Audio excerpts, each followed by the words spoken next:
Field के बारे में भी आप समझ गए थे क्या होता है फील्ड, क्या होता है फील्ड होता है फोर्स एक्सपीरियंस पर यूनिट मास। तो ग्रेविटेशन में बात करें तो ये होता है फोर्स एक्सपीरियंस पर यूनिट मास। अगर आप इलेक्ट्रोस्टैटिक्स की बात करें तो ये होता है force experience per unit charge, है ना। तो अभी एक नए तरीके का हम फील्ड देख रहे हैं जिसको बोलते हैं हम ग्रेविटी, है ना।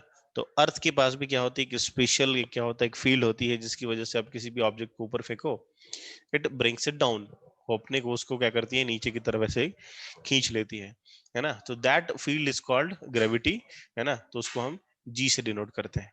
ओके, और इस फॉर्मूले को हमने देखा कैलकुलेट करके, तो जी की वैल्यू कितनी आ रही है, G M E upon R E का स्क्वायर, है ना। तो इसमें अगर आप डाटा रखें, इसके न्यूमेरिकल्स वैल्यू को रखें, तो फिर भी ये कितना आता है आपका 9.8 मीटर पर सेकंड स्क्वायर आ जाता है जी की value. Okay, now today will see the variation, है ना। वेरिएशन देखेंगे किसका, हम जी का वेरिएशन देखेंगे। तो जी का वेरिएशन जो होता है, जी का जो वेरिएशन होता है, अगर आप फॉर्मूले के हिसाब से देखो तो ये आर, आर क्या है, रेडियस ऑफ द अर्थ। तो मैंने आपको कल ये बताया था कि ये देखो ध्यान से, ये है रेडियस ऑफ द अर्थ। और अगर आप अर्थ के रेडियस पे हैं, कोई भी ऑब्जेक्ट रेडियस के आसपास रखा है, मतलब सरफेस पे रखा है ना, तो क्या होगा भाई, जी की वैल्यू उतनी में उसमें क्या होगा, वेरिएशन नहीं आएगा। सपोज आप मानो कि यहाँ पे अभी आप ग्राउंड फ्लोर पे हो, है ना। अभी आप चढ़ के अपने बिल्डिंग पे 5वें मंजिल पे चले गए, तो आप बोलोगे सर मेरी हाइट तो चेंज हो गई, है ना। बट अर्थ के रेडियस का जो होता है वो कितना होता है, 6400 किलोमीटर होता है, 6400 किलोमीटर। सच अ ह्यूज, है ना। अब इसके कंपैरिजन में अगर आप मान लो 200 मीटर, 300 मीटर, ये डिस्टेंस अगर आप ऊपर नीचे करते हो तो उससे कुछ फर्क नहीं पड़ता। तो जी की वैल्यू कितनी रहेगी भाई, जी की वैल्यू सेम रहेगी इन सारे छोटे छोटे डिस्टेंस के लिए। हम वो करके अभी हम देखने वाले हैं। ओके, सो अभी हमने अब देखना है variation, variation in ji due to height, ये अगर अगर हम क्या करें, हाइट को बहुत ज्यादा हम बढ़ा दें, है ना। सपोज ये हमारा अर्थ है, यहाँ पे इसकी रेडियस है आर ई। अब हमने सरफेस से किसी ऑब्जेक्ट को हम कहाँ लेके गए भाई, some R E by 2 distance ऊपर लेके चले गए, है ना। कितना लेगा भाई, आर ई बाई 2 डिस्टेंस ऊपर लेके चले गए।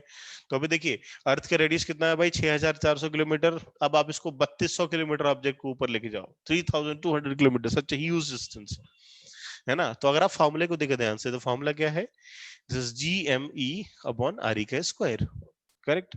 अभी देखो अगर आप जो भी ऑब्जेक्ट मान लीजिए अभी यहाँ पे चला गया, अगर आप देखो इसका नेट डिस्टेंस देखिए सेंटर से, तो पूरा का पूरा डिस्टेंस कितना हो गया भाई, ये हो गया आपका 3 RE/2, है ना। अब 3 RE/2 तो क्या हो गया भाई, बहुत ज्यादा हो गया, यानी कि अभी आर क्या हो गया, इंक्रीज हो गया। तो अभी आर इंक्रीज होगा तो जी क्या होगा, डिक्रीज होगा, है ना। अगर आर आपका क्या होगा भाई, इंक्रीज हो गया, तो जी क्या होगा आपका, डिक्रीज होगा, है ना। तो अभी देखते हैं इसके लिए हम यहाँ पे जो नया आर आप बढ़ा रहे हो उसको यहाँ पे हम पुट करेंगे, नए वाली हाइट को। और एक जनरलाइज फॉर्मूला हम यहाँ पे निकालेंगे कि अगर आप क्या करते हो भाई, एच को इंक्रीज करते हो तो क्या होगा, जी डिक्रीज होगा। ओके, तो चलिए हम देखते हैं इस फॉर्मूले को। सो हमारे पास अभी यहाँ से आप लिख सकते हैं, देखिए ध्यान से समझिए पहले। सो ये अर्थ है, मास एम ले लिया, इसका रेडियस मैंने ले लिया यहाँ पे कैपिटल आर। और ऑब्जेक्ट को, अपने ऑब्जेक्ट को मैंने क्या किया, ऊपर एक एच हाइट पे ले जाकर रख दिया। एंड दिस एच इज, देखते हैं अभी सिग्निफिकेंट है नॉन सिग्निफिकेंट है वो देखें। मैंने जस्ट क्या किया, ऑब्जेक्ट को कितनी हाइट ऊपर लेके गया भाई, मैं एच हाइट ऊपर लेके गया, है ना। तो अभी देखो ध्यान से, we know that G dash, sorry G is equal to G M upon R square. Okay, तो अभी यहाँ पे अगर मैं ये वाला आर देखूं, है ना, अभी मैं यहाँ पे देखूं बच्चे का नया जो आर देखूं, तो वो कितना है भाई, तो दैट इज, इसको मैं लिख सकता हूँ आर ई प्लस एच, लिख सकते हैं, बिल्कुल लिख सकते हैं। पहले तो सरफेस पे थे तो हाइट कितनी थी, आर। ओके, अब एच हाइट ऊपर चले गए तो डिस्टेंस कितना हो गया भाई, ये हो गया आर ई प्लस एच, है ना।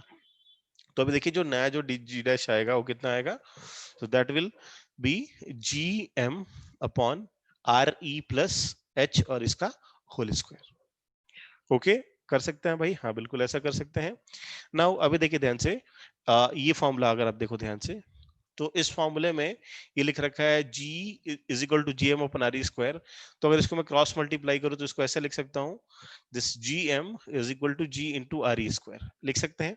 देखिए इसको मैंने क्या करा, यहाँ पे क्रॉस मल्टीप्लाई किया तो फॉर्मूला क्या निकल के आया हमारे पास, gm is equal to g into R का स्क्वायर, है ना। तो देखिए जहां भी आपके, अभी ये बहुत ज्यादा यूज होगा, जहां भी आपका कैपिटल G इंटू एम आता है, जहां भी किधर भी, है ना, तो जी एम की जगह आप जी इंटू आर स्क्वायर लिख सकते हैं। तो चलिए इसको हम यहाँ पे सब्स्टिट्यूट करेंगे, तो ये बनेगा हमारे पास G dash is equal to G to R E का square divided by R E plus H इसका होल स्क्वायर। ओके, यहां तक हो गया। नाउ अभी देखिए ध्यान से, अभी यहाँ पे ये आ गया जी डैश की value G R E square upon R E plus H का होल स्क्वायर, है ना। नाउ अभी इसको क्या करना है, थोड़ा मुझे सिंप्लीफाई करना है ना। तो सिंप्लीफाई करने के लिए मैं क्या करता हूँ ना, देखिए ध्यान से, इस न्यूमरेटर और डिनोमिनेटर दोनों को मैं क्या करता हूँ ना, आर ई स्क्वायर से मैं क्या करूंगा, डिवाइड कर दूंगा, है ना। आर ई स्क्वायर से मैं न्यूमरेटर और डिनोमिनेटर को मैं क्या करूंगा, अभी डिवाइड करने जा रहा हूं। तो देखिए जी आर ई स्क्वायर को अगर आप आर ई स्क्वायर से डिवाइड करोगे ना, तो क्या बचेगा आपके पास, तो आपके पास बचेगा ऐसा कुछ जी अपॉन, देखिए फिर इधर क्या करो आप, आर ई स्क्वायर से आप डिवाइड करो तो क्या होगा भाई, देखिए अगर यहाँ पे इसको घुसाया, आर ई स्क्वायर से डिवाइड कर दिया तो क्या बचेगा, ये 1 बचेगा, है ना। ये हो गया 1 प्लस, फिर आपने आर ई स्क्वायर से डिवाइड किया तो ये बचेगा आपके पास h अपॉन आर ई और इसका हो गया आपका होल स्क्वायर। ओके, इतना बच गया आपके पास। तो देखिए हमारे पास क्या फॉर्मूला आ गया, हमारे पास फॉर्मूला ये आ गया, G dash is equal to G upon 1 plus h upon R E का होल स्क्वायर। ओके, तो देखिए हमारे पास ये फॉर्मूला, हमारे पास अंततः ये सुंदर सा फॉर्मूला हमारे पास आ गया, है ना। And this formula is applicable everywhere everywhere everywhere. Okay, तो अब देखिए मैंने यहाँ पे क्या किया, सरफेस से एच हाइट ऊपर लिखे गए, तो टोटल जो आपका जो आर हुआ वो डिस्टेंस हुआ कितना हुआ सेंटर से, that will become R plus H, है ना। आर ई प्लस एच को मैंने यहाँ पे पुट कर दिया, इसको स्क्वायर किया और इस जीएम को लिखा मैंने जी आर ई स्क्वायर, फिर ऊपर नीचे आर ई स्क्वायर से मैंने डिवाइड किया, डिवाइड करके हमारा फॉर्मूला कुछ ऐसा बन गया। ओके, नाउ ये फॉर्मूला भी क्या है भाई, यूनिवर्सल है, किधर भी आपको यूज हो सकता है ना। सो मैं आपको एक क्या बात बता रहा था, मैं आपको ये बता रहा था कि अगर मान लीजिए आप सरफेस से 100 मीटर 200 मीटर 300 400 मीटर गए, तो क्या होगा, उतना ज्यादा फर्क नहीं पड़ने वाला है ना। इस फॉर्मूले से अगर आप डाल के देखो तो हो सकता है फर्क पड़ जाए, करेक्ट। तो अभी देखिए अगर हम दो हाइट की अगर बात कर रहे हैं, कौन कौन सी हाइट की बात कर रहे हैं भाई, तो हम एक हाइट की बात कर रहे हैं जो कि क्या हो, करीब करीब 200 मीटर 300 मीटर 400 मीटर 2 4 5 किलोमीटर हो, और एक दूसरी हाइट की बात कर रहे हैं जो कि कैसी हो, 3000 किलोमीटर हो, 1000 किलोमीटर हो, है ना, 4000 किलोमीटर हो। तो अभी इसको देख के मुझे ये समझ में आता है कि एक एच क्या है, अर्थ के रेडियस से बहुत ही छोटा है, और ये जो दूसरी वाली हाइट है ना, ये अर्थ के रेडियस में बहुत, इस अर्थ के रेडियस के कंपैरिजन में बहुत ही हाई है ना। सो नाउ अभी देखिए ध्यान से, यहाँ पे ये जो हमारे पास फॉर्मूला है, G dash is equal to G, है ना, G upon 1 plus H upon R E का स्क्वायर। ओके, नाउ देखो इसको मैं ऐसे भी लिख सकता हूँ, जी डैश इज इक्वल्स टू, ऐसे लिख सकते हैं इसको हम, जी, अरे कौन है ये, म्यूट करो भाई सब लोग ना। अभी देखिए ध्यान से, इसको आप ऐसे लिख सकते हो, 1 प्लस एच अपॉन आर ई की पावर -2 लिख सकते हैं ऐसा, है ना। तो ना अभी देखिए आपने क्या पढ़ा होगा, मैथ्स में एक चैप्टर पढ़ा होगा, बाइनोमियल एक्सपेंशन, पढ़ा है बाइनोमियल एक्सपेंशन एवरीवन।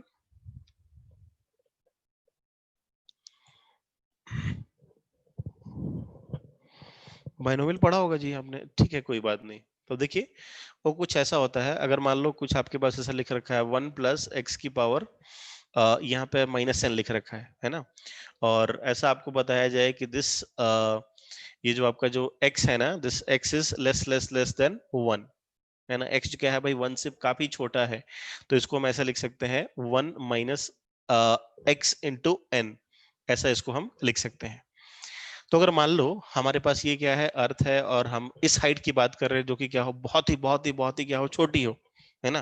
तो यहाँ पे लिखे कि if h is much much much much much much less than R E, अगर h रेडियस ऑफ अर्थ के बहुत ही छोटी है तो हम यहाँ पे क्या लिख सकते हैं, ये फॉर्मूला हम अप्लाई करके ऐसा लिख सकते हैं, g डैश इसके हिसाब से is equals to g into 1 minus 2h upon are.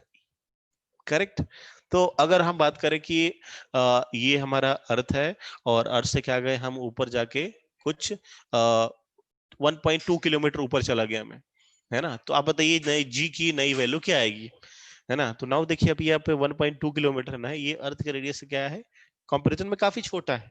कहाँ 6400 किलोमीटर, कहाँ है 1.2 किलोमीटर। तो यहाँ पे आप ये फॉर्मूला लगा सकते हैं, है ना। और वही अगर आपसे बात की जाए कि मान लीजिए अभी मैं यहाँ पे हूँ और मैं ऊपर चला गया समथिंग RE/3, अर्थ के रेडियस के 1/3 हाइट ऊपर मैं चला गया, तो वहां पे आप बिंदास बेधड़क आप ये फॉर्मूला लगा सकते हैं, है ना। तो एक बार फिर से रिवाइज करते हैं। रिवाइज कर रहे हैं, मैंने बोला कि आपको हाइट से जी में क्या फर्क पड़ता है अभी हमें देखना है। तो आप जैसे ऊपर जाते हो तो ऊपर जाने से क्या हो जाता है, सेंटर से डिस्टेंस बढ़ जाती है ऑब्जेक्ट की। तो क्या लिखते हैं हम यहाँ पे, देखिए आर बढ़ गया, आर बढ़ गया तो क्या हो गया, जी कम हो गया। तो अभी हमने किसके देखा, हाइट के हिसाब से देखा कि अगर हमारी हाइट बढ़ गई तो हम क्या करेंगे, तो हाइट बढ़ गई तो इसको हम लिख लिया G M upon R E square की जगह हमने क्या लिख लिया, आर ई प्लस एच का स्क्वायर लिख लिया। और इसको G M is equal to G R E square लिख लिया, small G into R E square. इसको हमने यहाँ पुट किया, आर ई स्क्वायर से ऊपर नीचे डिवाइड किया और हमारा फाइनल फॉर्मूला ये बन गया। नाउ अभी ये फॉर्मूला हर जगह वैलिड है, ईच एंड एवरी प्लेस, किधर भी आप लगा दो, है ना। दुनिया के हर कोने में ये फॉर्मूला क्या है आपका वैलिड है, ये वाला फॉर्मूला। बट अगर हम बात करते हैं कि अगर हाइट क्या हो, उतनी ज्यादा नहीं हो, है ना, अर्थ के कंपैरिजन में, अर्थ के रेडियस के कंपैरिजन में क्या हो, काफी छोटी हो, तो हमने मैथ्स का एक बाइनोमियल एक्सपेंशन लगाया। और ये बाइनोमियल एक्सपेंशन क्या कहता है कि आप इस पावर को अंदर ले सकते हो अगर एक क्वांटिटी दूसरे से बहुत ही छोटी है तो, है ना। तो मैंने क्या करा, इस पावर को अंदर डाल दिया, तो जी की नई वैल्यू हमारी ये बन गई, है ना। तो अगर आपका हाइट बहुत ही कम हो तो आप इस फॉर्मूले को लगा लो, हाइट सिग्निफिकेंट हो तो आप इस फॉर्मूले को लगा लीजिए। ओके। और तीसरी चीज आप ये कर सकते हैं कि दोनों फॉर्मूले को याद रखो और एग्जाम में कुछ भी क्वेश्चन है तो उसके आप ऑप्शन चेक कर लो, इन सारे फॉर्मूले को अप्लाई करके जो मैच हो गया वो आप कर दीजिए। Okay, any doubts.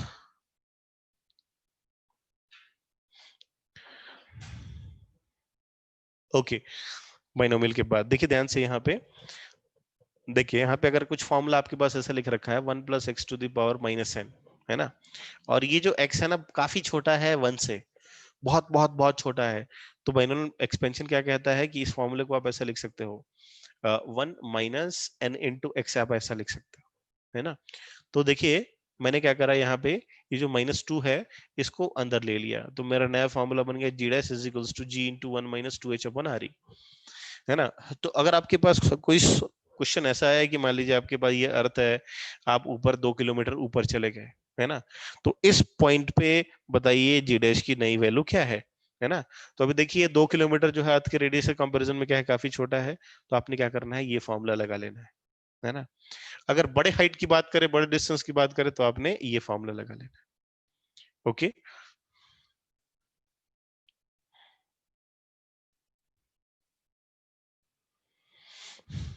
कोई बात नहीं, चलेगा।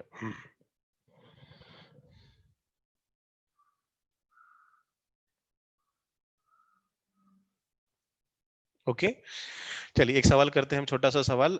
तो क्वेश्चन कर दे इस पे based,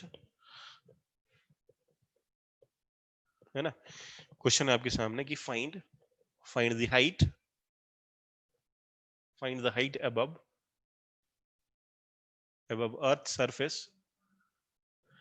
above earth surface where where g drops drops to 36% of g at surface।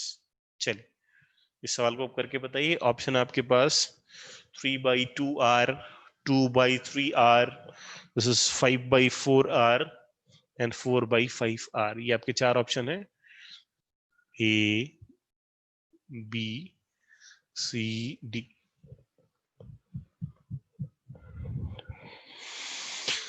Find the height above earth surface where G drops to 36% of G at surface. मान लीजिए सरफेस पे 100 है, ऊपर जाके क्या हो गया भाई, कुछ 64 हो गया। वो बताइए, हाइट बताइए। तो अभी आप बड़ी आसानी से ये समझ सकते हैं कि कौन सा फॉर्मूला आपको अप्लाई करना है।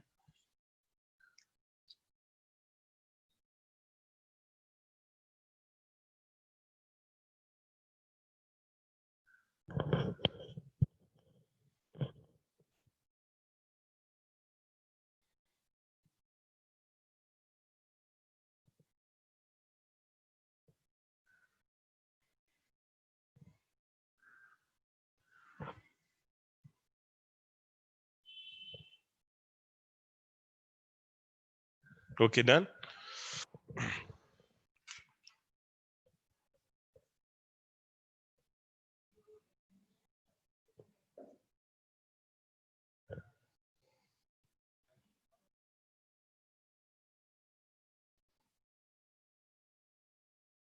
एवरीबॉडी आंसर बताएं। बहुत ही आसान सवाल।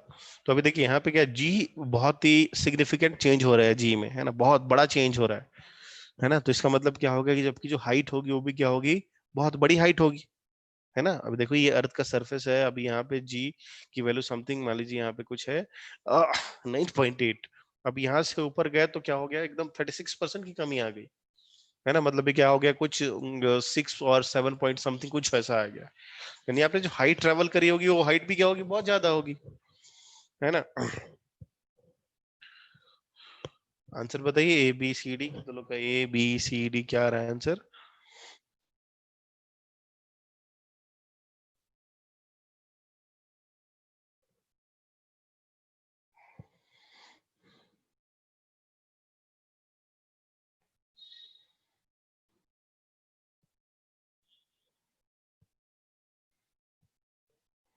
ओके चलिए।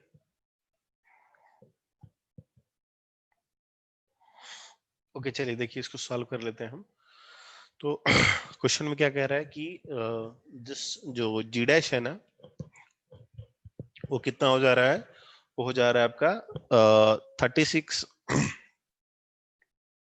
है ना। क्वेश्चन के हिसाब से तो ये है कि जो नया जो आपका जो जी डैश है उसकी वैल्यू कितनी हो जा रही है, 36/100 इंटू जी, है ना। ये आपको क्लियर है। अर्थ पे जी है तो ऊपर गए तो कितना हो गया भाई, जी का 36% हो गया, है ना। जी इंटू 36/100 हो गया, करेक्ट।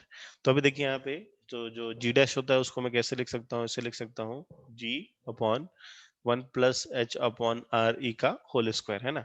आवर ओरिजिनल फार्मूला, है ना, ये वाला फार्मूला आपका कौन सा, दिस फार्मूला। ओके, तो ये फार्मूला आपके हो गया आपके पास। और तो सिग्निफिकेंट हाइट के लिए तो हम ये यूज करते हैं, this formula is true in any of the keys. So तो अभी देखिए ये ऐसा हो गया, है ना। तो अब इसको मैं सॉल्व कर लेता हूँ, ये हो गया मेरे पास जी इंटू 36/100। ओके, तो अभी देखिए यहाँ पे इस इक्वेशन को मैं सॉल्व करके यहाँ पे क्या निकाल लूँ, मैं एच निकाल लूँ। तो देखिए यहाँ पे जी से क्या हो गया भाई, जी कैंसिल आउट हो गया, है ना। और ये 1/h 1+h/r का स्क्वायर है। तो अब क्या करते हैं, इन दोनों का इनवर्स ले लेते हैं, मतलब ऐसे लिखिए, a upon B is equal to C upon D लिखा है, तो इसको भी हम b upon A is equal to D upon C लिख सकते हैं। तो इसको देखो, ये कैंसिल आउट हो गया, तो ये बच गया आपके पास 1/1+h/r e का whole square is equal to 36/100, है ना। तो इस चीज को देखिए, अब इसके हिसाब से मैं उलट दूंगा तो ये बन जाएगा मेरे पास 1+h/r e, इसका हो गया whole square is equal to, इसको भी लिख सकते हैं हम 100/36। पलट दिया मैंने, इसको पलटा कर दिया। सो अभी देखिए इसका स्क्वायर रूट लेंगे इधर, तो ये कितना आ जाएगा, ये आ जाएगा 1+h/r e is equal to, it becomes 10/6। कितना बनेगा भाई, 10/6 बनेगा। तो अब यहाँ पे आपको निकालना क्या, आपको निकालनी है h की वैल्यू निकालनी है ना। तो h की वैल्यू निकालनी है तो आप कैसे निकाल लेंगे, सॉल्व कर लेंगे आप।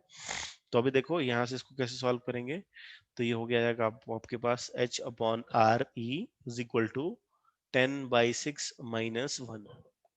ओके, तो यहाँ पे देखेंगे आप, अगर आप h/r, तो उसकी वैल्यू कितनी हो जाएगी, h/r की वैल्यू हो जाएगी 4/6, 4/6 हो गया।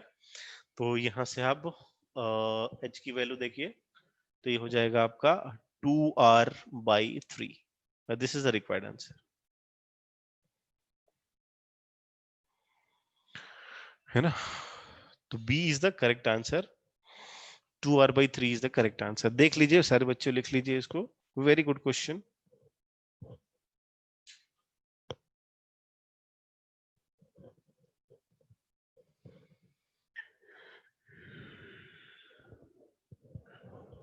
ओके डन, सबने लिख लिया? Any doubt?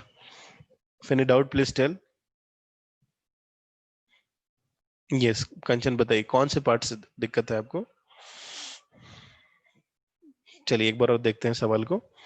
तो देखिए यहाँ पे क्वेश्चन क्या कह रहा है कि find the height above earth surface where G drops to 36% of G at surface. तो ये बता रहे हैं कि किसी एक हाइट पे, है ना, किसी एक हाइट एच पे क्या हो गया कि जी की वैल्यू चेंज हो गई, और वो कितनी हो गई, जी का ओरिजिनल जो जी था उसके 36/100 हो गया, है ना। तो देखिए अगर 36/100 को आप देखो तो ये वैल्यू कितनी है, 1 से कम है। अगर आप एक से कम वैल्यू वाले किसी भी ऑब्जेक्ट को किसी भी से मल्टीप्लाई करते हो तो वैल्यू क्या हो जाती है, डिक्रीज हो जाती है ना। तो देखिए ध्यान से यहाँ पे जी डैश की वैल्यू कितनी हो गई, 36% कम हो गई, है ना। तो किसी एक हाइट पे जी की वैल्यू यहाँ पे जी डैश है और वो किसके बराबर है, इतने बराबर है। तो पूछा है हाइट क्या होगा, कितनी हाइट पे होगा। तो हमारे पास फॉर्मूला है जी डैश का, फॉर्मूला हमारे पास क्या है, हमारे पास फॉर्मूला है, ये फॉर्मूला है हमारे पास g/1 + h/r e का होल स्क्वायर। ये फॉर्मूला है, इसको हमने इससे इक्वेट कर दिया, है ना। बात वही है कि हम इसको इससे क्या करेंगे, इक्वेट कर सकते हैं, है ना। क्योंकि हमने यहाँ पे ऑलरेडी कुछ हाइट ले लिया है। सो इसको अभी यहाँ पे ले लिया g × 36/100। एक जी से जी यहाँ पे क्या हो गया, कैंसल आउट हो गया। फिर हमने आगे क्या करा, इसको अब यहाँ से सॉल्व कर लिया। तो देखिए यहाँ पे 1/h का होल स्क्वायर है और इधर क्या है 36/100। ये कुछ सीन अभी यहाँ पे कुछ ऐसा बनता है। तो हमने क्या कर लिया, अभी दोनों को पलट दिया, इनको ये फ्रैक्शन को भी पलट दिया और ये फ्रैक्शन को भी पलट दिया।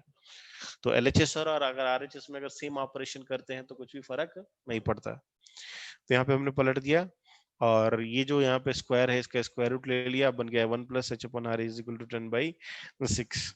h/r की वैल्यू हो गई 10/6 - 1, h/r इज इक्वल टू हो गया 4/6। तो h की वैल्यू हो गई आपके पास 2r/3। तो आंसर है आपके पास 2r/3, B is the correct answer. Yes, अभी बताइए कोई डाउट किसी भी पॉइंट में, ऐसे कौन से पॉइंट में आपको डाउट था।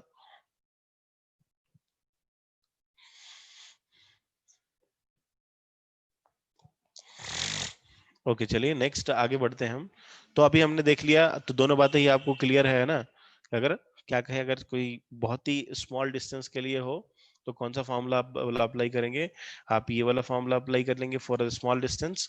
अगर ग्रेटर डिस्टेंस हो तो आप ये वाला फॉर्मूला अप्लाई कर सकते हैं, और ये वाला फॉर्मूला तो सदाबहार है ना।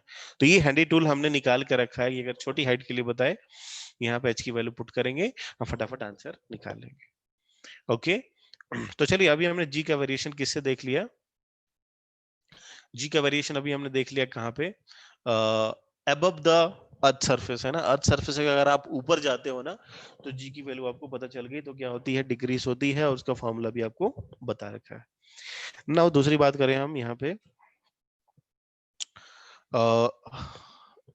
Variation in ji due to depth, है ना। अब हम डिस्कस करते हैं कि अगर हम अर्थ के नीचे चले जाए, है ना, गड्ढा करके खोद के अगर अर्थ के नीचे हम चले जाएं तो क्या होगा, जी की वैल्यू में क्या चेंज आएगा, है ना। यहाँ पे हमने एक टनल बना लिया और टनल बना के आप यहाँ पे घुस गए। तो बहुत एक साइंटिस्ट थे, अपने इंडिया के ही थे, क्या नाम था उनका, वशिष्ठ नारायण ऐसा था, इज ग्रेट मैथमेटिशियन। तो वो जो साइंटिस्ट थे उन्होंने एक थ्योरी निकाली थी कि क्यों क्यों ना हम क्या करें कि अर्थ में एक ऐसा टनल बना दे, है ना, एक इधर के ऐसा टनल बना दें। कभी क्या होता है यहाँ से लोग फ्लाई करके यहाँ पे तक जाते हैं, उसे जब हम क्या करें यहाँ पे हॉरिजॉन्टली ऐसे एक टनल बना दे, तो टनल बना दे तो बहुत ही आसानी से ट्रांसपोर्टेशन हो पाएगा, है ना। बहुत ही ग्रेट मैथमेटिशियन थे। तो क्या हुआ, टू सम कंडीशंस उनकी जो मेंटल स्टेबिलिटी थी खत्म हो गई, और ऐसा था कि एक बार whenever he was working in NASA, है ना, नासा में जब वर्क कर रहे थे, सो समथिंग हैपेंड और कोई सैटेलाइट ऊपर की तरफ लॉन्च हुआ और उसमें कुछ कैलकुलेशंस हो रहे थे कंप्यूटर में, है ना। तो due to some technical difficulty क्या हो गया, उनका कंप्यूटर शट हो गया, है ना। कंप्यूटर शट हो गया तो अभी हो गया कैलकुलेशन कैसे होगा, तो उन्होंने क्या करा, तुरंत अपने पेन पेपर पे कैलकुलेशन किया और रिजल्ट लाके दिखाया, है ना।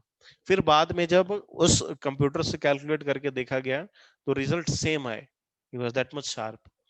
बाद में उनका क्या हुआ, दिमाग संतुलन बिगड़ गया और वो अभी हाल में ही वो मर गए, है ना। सो यहाँ पे अब बात क्या आती है कि अगर आप अर्थ के भीतर जाएंगे ना तो क्या होगा, वहां पे जी का फर्क आएगा, है ना। जब जी का फर्क आएगा तो वहां पे बहुत सारे अलग अलग पैरामीटर्स भी वहां पे चेंज होंगे। ओके, तो चलिए हम देखते हैं variation in G as we go below earth surface. Heading डालेंगे सभी लोग, variation in ji.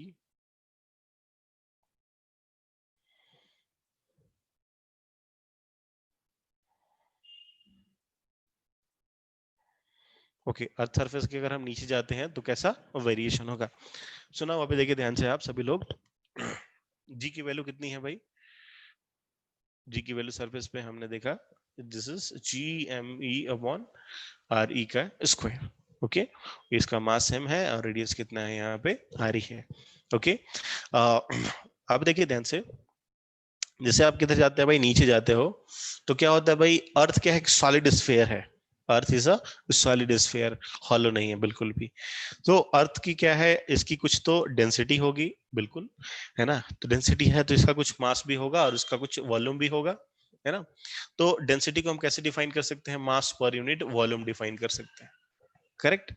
So now अगर आप देखिए ध्यान से यहाँ पे, इस मास को मैं क्या बोलूं, मास को अगर मैं बोलूं कि आप इसको रो इनटू वॉल्यूम के टर्म में आप दिखाई, है ना।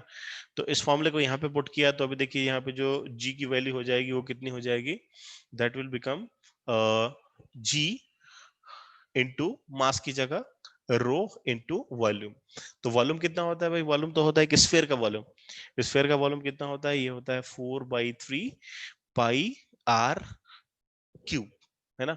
4/3 पाई आर क्यूब अपॉन ये आर ई का स्क्वायर। तो अभी देखिए यहाँ पे आपने क्या करा, आर ई क्यूब है तो ये एक सेकेंड देखिए भाई, ध्यान से देखिए यहाँ पे, इसको स्मॉल आर लिखेंगे, ओके ठीक है, नो प्रॉब्लम। तो देखिए यहाँ पे आर ई क्यूब है, ये आर ई स्क्वायर है, तो यहाँ से क्या होगा, ये कैंसिल आउट हो गया। तो यहाँ से अगर आप देखो जी की वैल्यू, तो जी की वैल्यू कितनी है भाई, तो ये हो गई आपके पास 4/3 जी रो पाई आर, है ना। तो यानी कि अभी देखिए ध्यान से कि अगर आपसे कोई डेंसिटी के टर्म्स में पूछे, बताइए कि अगर डेंसिटी के टर्म में आप बताओ कि अगर आप अंदर जाते हो कोई भी एक डिस्टेंस, है ना, अगर आप कोई भी अंदर एक डिस्टेंस जा रहे हो और आपसे पूछा गया कि बताइए वहां पे, है ना, क्या वेरिएशन होगा, अगर आप बताओ डेंसिटी के टर्म्स में, है ना, तो आप ये फॉर्मूला आप लिख सकते हैं, है ना। यस, तो आप लिख सकते हैं formula G is equal to 4/3 G rho pi R. Okay, so ये हो गया। नाउ इसमें अभी हम एक और वेरिएशन देखेंगे, एक और मोर पॉपुलर एक्सप्रेशन देखेंगे, आप लोग लिखते जाइए, यहाँ से लिख लीजिए सभी लोग।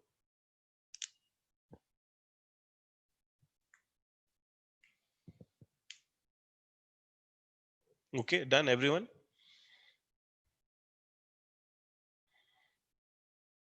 We have assumed spherical object, हाँ अज्यूम किया भाई, स्फेरिकल ऑब्जेक्ट अज्यूम किया है। बता तो कहाँ कैलकुलेशन करते बैठेंगे, लिप्स वगैरह ये वो दिस दैट, तो अपनी पढ़ाई के लिए मान लेते हैं। ओके चलिए, ये हो गया। नाउ नेक्स्ट आगे बढ़ते हैं हम दूसरी बार।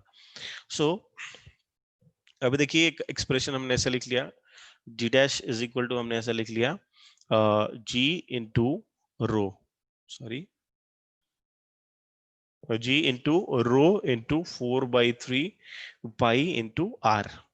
ओके, ये हो गया आपके पास। नाउ अभी देखिए ध्यान से, ये जो अर्थ है, ये अर्थ है ना, क्या है भाई, इसका जो डेंसिटी है कांस्टेंट यहाँ पे अज्यूम करते हैं, है ना। डेंसिटी को क्या करते हैं भाई, हम कांस्टेंट अज्यूम करते हैं। सो अगर हम यहाँ पे देखें तो डेंसिटी इक्वल टू क्या होता है भाई, मास इनटू वॉल्यूम, है ना। डेंसिटी इज इक्वल टू क्या होता है, सॉरी, मास पर यूनिट वॉल्यूम। ओके, सो अभी देखिए हमने पिछले फॉर्मूले में क्या लिखा था, mass is equal to density into volume लिखा है ना। अभी यहाँ पे देखिए इस फॉर्मूले में अभी हम क्या करेंगे, rho is equal to mass पर यूनिट वॉल्यूम पुट करेंगे, है ना। क्या पुट करेंगे भाई, density is equal to mass पर यूनिट वॉल्यूम। सो नाउ अभी देखिए, तो यहाँ पे जो जी डैश है it will become capital G into, इसको मैं लिखूंगा मास पर unit volume into 4/3 pi into R, है ना। अब चलिए वॉल्यूम यहाँ पे पुट कर देते हैं, तो ये आएगा हमारे पास G into M upon volume का फॉर्मूला हो गया हमारे पास 4/3 pi R E radius of earth इसका cube into 4/3 pi into R. तो अभी देखिए यहाँ पे थोड़ा हम काटपीट मचाएंगे, तो 4/3 पाई से क्या हो गया, कैंसिल आउट हो गया, और आपका जो फॉर्मूला है वो क्या बच जाएगा आपके पास, ये बच जाएगा G dash is equals to G into M E into small R upon R E का क्यूब, है ना। This is a very very very popular expression. तो अभी देखिए ध्यान से, अगर आपसे कोई पूछे कि यहाँ पे कोई अर्थ है, अर्थ है और अर्थ से कि सेंटर से जैसे जैसे आप आगे बढ़ते जा रहे हो, तो जी कैसा है भाई, तो जी इज डायरेक्टली प्रोपोर्शनल। जी कैसे हो रहा है भाई, डायरेक्टली प्रोपोर्शनल क्या हो रहा है, वेरी कर रहा है। सो नाउ अभी देखिए, अभी आपने क्या कह दिया कि आप बताओ कि भाई आप किसी हाइट अंदर चले गए, है ना। दिस इज, मान लीजिए क्या हो गया, ये आपका रेडियस ऑफ अर्थ है और आप सपोज एच हाइट नीचे आ गए। कितनी हाइट नीचे आ गए भाई, एच हाइट नीचे आ गए। तो ये वाली जो बची हुई जो हाइट है वो कितनी हो जाएगी, that will become are E minus H, है ना भाई। कितना हो जाएगा भाई, आर ई माइनस एच हो जाएगा, करेक्ट। तो इस आर ई माइनस एच को अभी हम क्या करेंगे, यहाँ पे हम पुट करेंगे। ओके, यहां तक लिख लीजिए सभी लोग।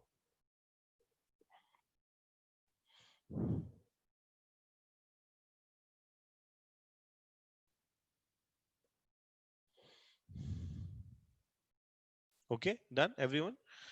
तो G dash is equal to G M E R upon R E का क्यूब। नाउ देखिए नेक्स्ट, तो हमारे पास फॉर्मूला आ गया G dash is equals to, formula आ गया हमारे पास G M E R upon R E का क्यूब, सॉरी आर ई का क्यूब आ गया। ओके, देखिए देखिए समझिए यहाँ पे, तो अब यहाँ पे स्मॉल आर वो है जहां पे आप जितनी हाइट अंदर आ रहे हो ना, दैट इज स्मॉल आर। देखिए ध्यान से यहाँ पे, जैसे मान लो कि मैं अभी अर्थ के अंदर चल के आ गया, कितना आ गया, 200 मीटर आ गया सरफेस से, है ना।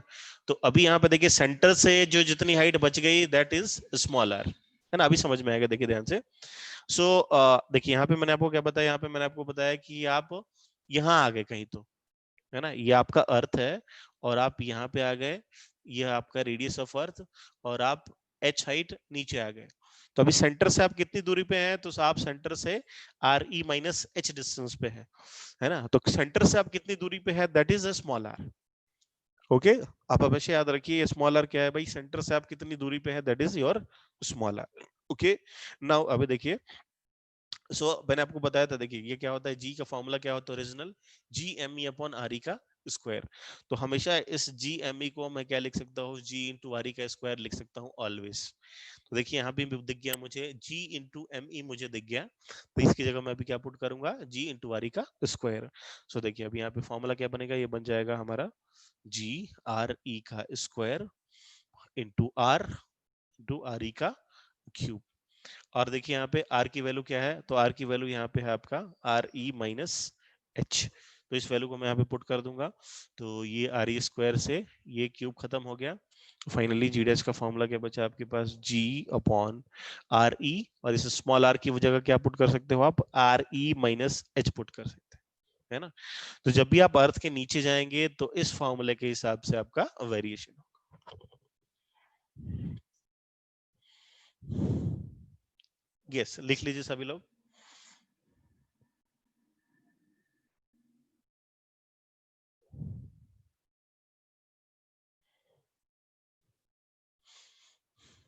तो अभी आपसे पूछे कोई कि आप बताइए अर्थ के सेंटर पे स्मॉल जी की वैल्यू कितनी होती है ना। जो आपका जो अर्थ का सेंटर है ना, उस पे स्मॉल जी की वैल्यू कितनी होती है। तो ये देखो आप यहाँ पे अर्थ के सेंटर में आ जाओ, तो कितनी हाइट आप आ गए, तो यानी कि एच इज इक्वल टू आप आर ई आ गए, है ना।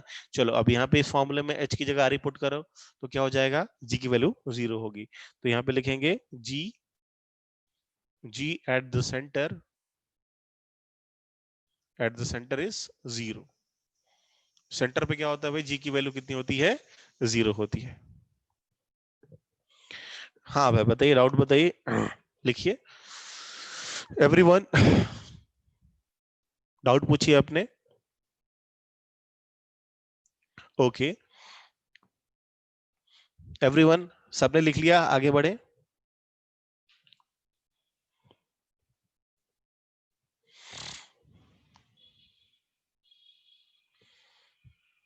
तो यहाँ पे देखिए बहुत ही एक फेमस क्वेश्चन आता है एग्जाम में।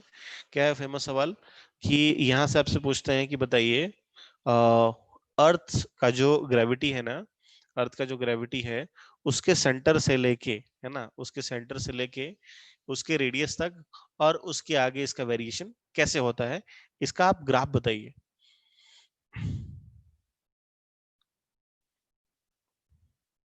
देख लीजिए भाई, G dash is equal to G upon R E into R E minus H.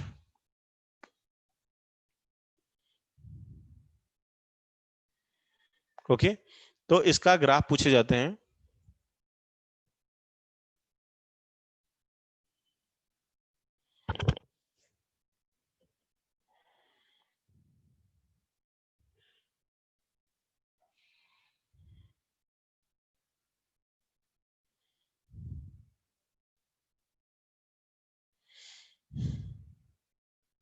Yes done, cost हो गया आपका।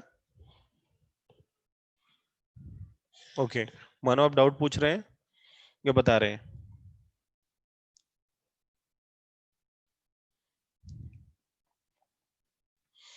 तो चलिए अब इसका हम ग्राफ देख लेते हैं। तो देखिए ग्राफ कैसा होता है। ओके, देखो अभी यहाँ पे, तो हम यहाँ पे क्या करते हैं, एक अर्थ ऐसा बना लिया हमने, अर्थ, और इसकी रेडियस हो गई कितनी, आर। ओके, नाउ अभी क्या हमने बताया कि सेंटर पे क्या होता है, इसकी वैल्यू कितनी होती है, 0 होती है ना। सेंटर पे वैल्यू कितनी होती है, 0 होती है। तो और अभी हमने देखा था कि जी क्या है, डायरेक्टली प्रोपोर्शनल होता है आर के, जैसे आप अंदर जाते हो तो, है ना, जैसे सेंटर से आप आगे बढ़ते गए तो क्या होता है भाई, जी डायरेक्टली प्रोपोर्शनल होती है, डायरेक्टली प्रोपोर्शनलिटी के हिसाब से वो बढ़ती है ना। तो देखिए यहाँ पे ये एक रेडियस है जहां पे आप r is equal to capital R, मतलब क्या हो गया, उसके सरफेस पे आ गए, है ना। सो अभी देखिए यहां तक सरफेस तक तो क्या होता है भाई, ग्राफ इसका डायरेक्टली प्रोपोर्शनल होता है ना। मतलब क्या होता है, लीनियरली इसका ग्राफ बढ़ता है। अगर x इक्वल टू 1 तो y is equal to 2, x equal to 2 तो y इज इक्वल टू 4, मतलब इसमें लीनियरली क्या हो रहा है, वेरी हो रहा है। जैसे जैसे आप अर्थ से आगे जाते हो ना, मतलब कहाँ पे, such that R is greater than capital R, मतलब ये डिस्टेंस अगर रेडियस आपका बड़ा हो जाए तो वहां पे क्या होता है, वैल्यू इनवर्सली यहाँ पे क्या होती है, गिरती है, और इसका ग्राफ कुछ ऐसे बनता है। मतलब जो जी की वैल्यू होती है क्या होती है, इनवर्सली 1 बाई आर से कम होती है ना। आपने देखा भी फॉर्मूले में नीचे क्या आता है, आर आता है। तो ये आपका ग्राफ हो गया ऐसा। तो वेरी इंपॉर्टेंट ग्राफ यहाँ पे, जी वर्सेस आर की वैल्यू। तो जी क्या होता है, आर के साथ से बढ़ता है जब आप सेंटर से लेके रेडियस तक आते हैं तब, और जैसे आप इसके आगे गए, आगे जब जाते हो तो क्या होता है, जी की वैल्यू कम होती है, डिक्रीज होती है। Very important graph.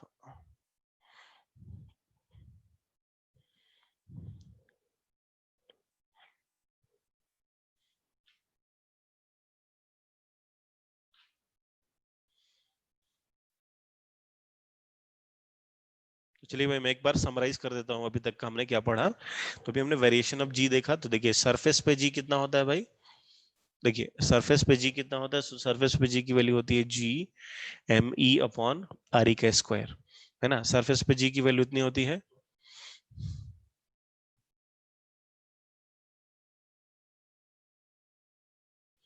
ये एक पैराबोलिक ग्राफ क्यों नहीं बना, इनवर्सली प्रोपोर्शनल है इसलिए। देखिए एग्जैक्टली पैराबोलिक नहीं होता है ना, इसको बोलते हैं रेक्टेंगुलर हाइपरबोला, है ना। एक मिनट देखिए, ग्राफ समझा देते हैं आपको। देखिए भाई सभी लोग ध्यान से देखिए, एक बार इसको हम समराइज कर लेंगे। तो सरफेस पे जी की वैल्यू कितनी है, G M E upon R E का स्क्वायर। ओके, और फिर आप देखो जब आप हाइट ऊपर जाते हो ना, एट सम हाइट, है ना, तो जब आप कुछ हाइट ऊपर चले जाते हैं तो क्या होता है भाई, आर की वैल्यू क्या हो जाती है, आर हो जाता है आपका आर ई प्लस एच। तो उस टाइम पे हमारे पास दो फॉर्मूले हैं, दो फॉर्मूले कौन से हैं, तो G dash is equals to G dash is equal to G upon 1 + h upon R E और इसका स्क्वायर, है ना।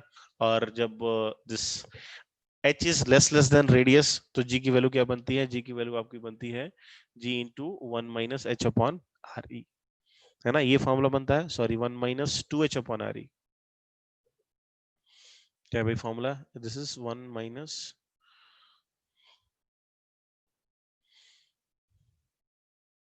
2h अपॉन आर ई है ना। तो ये 1 - 2h अपॉन आर ई है। तो बस आपको इतना याद रखना है, इतने आपको ध्यान में रखना है, बाकी सारे आपके सवाल हो जाएंगे। सो 1 - 2h अपॉन आर ई अगर आपने कंपैरिजन किया तो। और अगर हम बात करें डेप्थ के हिसाब से, है ना, तो डेप्थ में हमने दो चीजें भी देख ली कि सेंटर से अगर हम आगे बढ़ेंगे तो कैसे इसका जी की वैल्यू चेंज होगी। तो अगर हम बात करें बिलो की बात करें, है ना, तो बिलो में क्या होगा, जी डैश की एक तो हमने वैल्यू निकाली थी G M E R upon R E का क्यूब ना, वेरी वेल नोन एक्सप्रेशन। तो यहाँ पे जी एम ई की वैल्यू हमने निकाली थी जी आर स्क्वायर, और ये वैल्यू पुट करा था, तो यहाँ पे क्या बन गया भाई, हमारे पास जी डैश की वैल्यू क्या आ गई थी, जी डैश की वैल्यू आ गई हमारे पास G upon R E into R E minus H, है ना। तो ये हमारे पास क्या हो गया भाई, समरी हो गया इतने से अभी तक हमने जो कुछ भी पढ़ा उसका। ओके, नाउ चलिए हम ग्राफ को देख लेते हैं एक बार। तो देखो बेटा, ग्राफ ऐसा है ना कि हम जब इलेक्ट्रोस्टैटिक्स पढ़ेंगे ना, तो उसमें हम स्फीयर्स का फील्ड समझेंगे बहुत अच्छे तरीके से, है ना।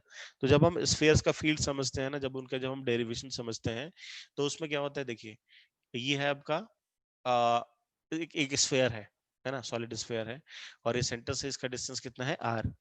अगर हम इसके फील्ड की बात करें, तो फील्ड जहां इसका सेंटर, अगर सेंटर पे बात करें तो फील्ड कितनी होती है, 0 होती है। जैसे सेंटर से आप आगे बढ़ते हो ना, तो फील्ड क्या होती है, इंक्रीज होती है। कैसे, just linearly proportional to R, है ना। जैसे आप इसके सरफेस से आगे जाते हो, दिस इलेक्ट्रिक फील्ड इनवर्सली हो जाती है 1/r के, है ना। तो अभी हमने इस चैप्टर में अभी इस एक सॉलिड स्फीयर के फील्ड को हमने नहीं पढ़ा, outside, inside, at the surface, है ना। तो अगर आप स्फीयर से बाहर आते हो तो इसकी जो जो वेरिएशन होता है कौन से फॉर्मूले से होता है भाई, तो E is inversely proportional to 1/r से, है ना। तो हमने क्या करा यहाँ पे, देखिए सेंटर पे 0, अभी देखिए यहाँ पे ये कि कौन से पॉइंट को करस्पॉन्ड करता है, x, y, यानी सेंटर पे इट इज 0,0। तो यहाँ पे r 0 है, तो e की वैल्यू भी क्या है, 0 है। r 0 है तो ग्रेविटी भी क्या है, यहाँ पे 0 है। तो जैसे आपने r को यहाँ पे इंक्रीज करना शुरू किया, तो देखिए ये यहाँ से इंक्रीज होना शुरू हुआ। जैसे आप सेंटर पे आ गए, तो देखिए अभी यहाँ पे कुछ तो इसकी एक कांस्टेंट वैल्यू आ गई। जैसे सेंटर से आप आगे जा रहे हो, तो ग्राफ क्या दिखा रहा है, ग्राफ का वेरिएशन कुछ ऐसे हो रहा है, ऐसा हो रहा है ना। तो क्यों ऐसा हो रहा है, बिकॉज ये ऐसे वेरी होता है 1/r, है ना। और अगर कुछ कहीं मैथमेटिकल इक्वेशन आपके पास ऐसा हो, तो इसका ग्राफ क्या बनता है, इसका ग्राफ बनता है रेक्टेंगुलर हाइपरबोला। ओके, मानो समझ में आया आपको।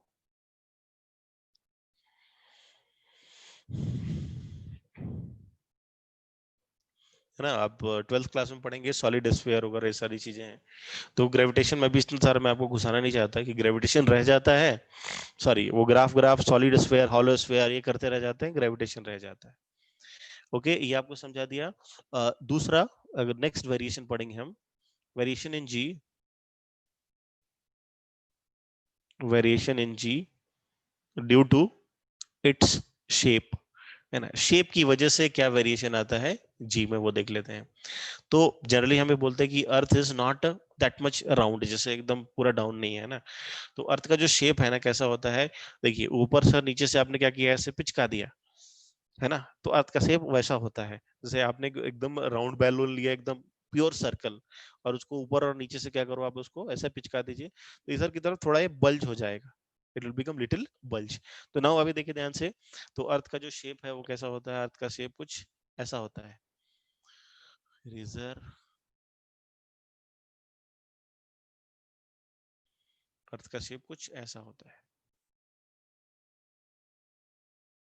ऐसे बल्ज शेप में होता है। सो नाउ देखिए यहाँ पे, अब इसकी हम शेप की बात करें तो इसमें दो पोजीशन होते हैं ना। कौन कौन से पोजीशन होते हैं भाई? एक होता है आपका इक्वेटर का पोजीशन और एक होता है आपका पोल का पोजीशन, है ना। तो देखिए ये क्या है भाई आपका, ये है आपका इक्वेटर और ये क्या है आपका पोल, है ना। सो नाउ देखिए, अगर हम बात करें यहाँ पे इक्वेटर का रेडियस, अगर कोई बंदा यहाँ पे खड़ा है और कोई बंदा यहाँ पे खड़ा है, तो सेंटर से जो इसका जो डिस्टेंस होगा ये कुछ ऐसा होगा, है ना।